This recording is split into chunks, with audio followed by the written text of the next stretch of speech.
guys, Dan Booknook and this time let's talk about From a Buick 8 by Stephen King. This is one of those Stephen King books that I'm going to admit, from my point of view, I have not seen this book on BookTube. I don't know if just maybe I just didn't happen to see it. I have yet to see anybody talk or review this book. I saw it was on my radar. I read and loved Christine, and I saw that Stephen King had another car book. I was like, I gotta check this out, because I think I heard someone kind of say that it was slightly like Christine because it was another car book. But no, it's nothing like Christine. Let's get into this, guys. This was roughly around 496 pages. First off, I'm going to say, if you don't want to stick around and hear all my thoughts on this book, I'm going to say this is not a must-read Stephen King. This is going to be bottom of the barrel. If we were going to do a tier list of Stephen King books, this one is not going to make even my top 15, top 20. It's not even in there. It's just not going to make it. It's been a long, long time since I've read Tommyknockers, and I'm going to say this is one of those books that's right up there with Tommyknockers. It's kind of weird. It's got to do with a car, but the car has to do with extra dimensional kind of weird. It's kind of weird fiction, but it's not like Lovecraft kind of weird fiction. I don't know. I've only read the prequels for the Dark Tower series, which were the graphic novels that Marvel had released. I have yet to read the Dark Tower series, so I do not know if the creature things or the things that come out of the Buick 8, or I forgot, it's called something else. It's a Buick something. I can't remember what kind of car it was, but it's a certain kind of car. I'll admit, I'm not a big car person. Like, I like classic muscle cars, but I don't know, like, specific details about them. So when Stephen King was talking about portholes, I know what a porthole is, because I used to work on a boat for the New York State Canal. I knew what a porthole was, but in regards to a classic car, I did not know what a porthole was, and I had to Google that shit. Because I'm like, what is a porthole on a car? I just thought that was a weird thing. So yeah, this is a weird book. It is very much a slow burn. It is one that's not set in Maine, surprisingly, which I think Stephen King kind of realized he can't base every book he writes out of Maine. This one takes place in Pennsylvania. Don't even remember the name of the town, or if it's a real town. But it all revolves around the state trooper barracks in Pennsylvania and this weird car that gets left behind at a gas station in this town.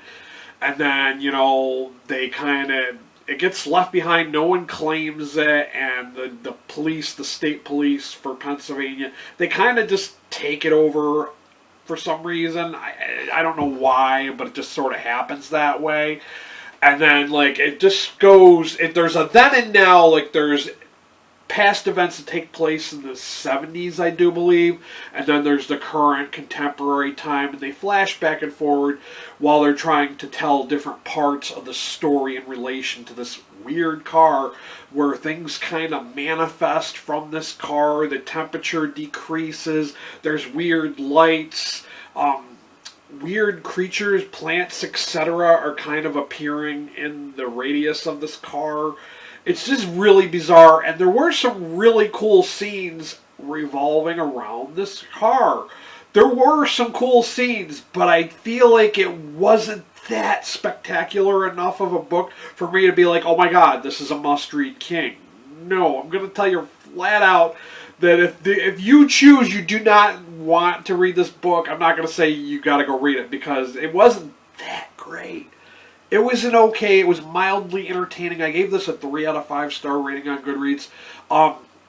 Based on my Goodreads friends, some people loved it, some people hated it, and then some felt that it was just okay like I did. I did see that a few people had rated it a 4 out of 5 stars. I saw a 2-star rating, and I'm just like, it's kind of meh. It was okay for me. Like I said, this is not something I'm gonna tell you flat out. This is not a must-read King. If you're hoping it's gonna be like Christine, it's not.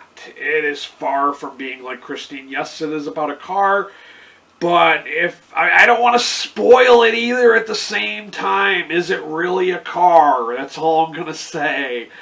But yeah, it was kind of weird. And if you are someone who has read the Dark Tower series and you've read this book, are the things related? Are these two books related? Because I know that Stephen King does Easter eggs with some of his other books that involve the Dark Tower universe. He kind of bases everything around his whole universe.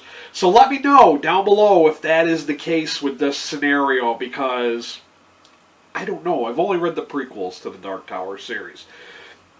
But like I said, it was an entertaining read. It was something, it was a good read. It just wasn't great. It wasn't spectacular. Very much a slow burn if you can handle just kind of. But police procedural stuff like, codes for different things, because they do have a police station and they've got the person who takes the calls and all that. So it's that kind of stuff. Most of it is just, what it's like to work in a police barracks. So, I thought it was okay. It was an okay read. If you want to check it out for yourselves and you live in the U.S., of course, as always, I will have a link to Amazon down below. If you want to help support my channel, I will have a link to Ko-fi as well down below. If you came here looking for book recommendations and book reviews, by all means, hit that subscriber button. And while you're there, hit that notification bell so you know when I upload. Because some weeks I choose not to upload, some weeks I do. It's kind of sporadic lately because I don't get paid to do this. This is all for funsies, guys. That's why I highly encourage you to buy stuff from my links or donate to my Ko-fi. That's all I got for you guys. Stay tuned. I'm probably going to be finishing up another Stephen King book really soon. Until next time, peace.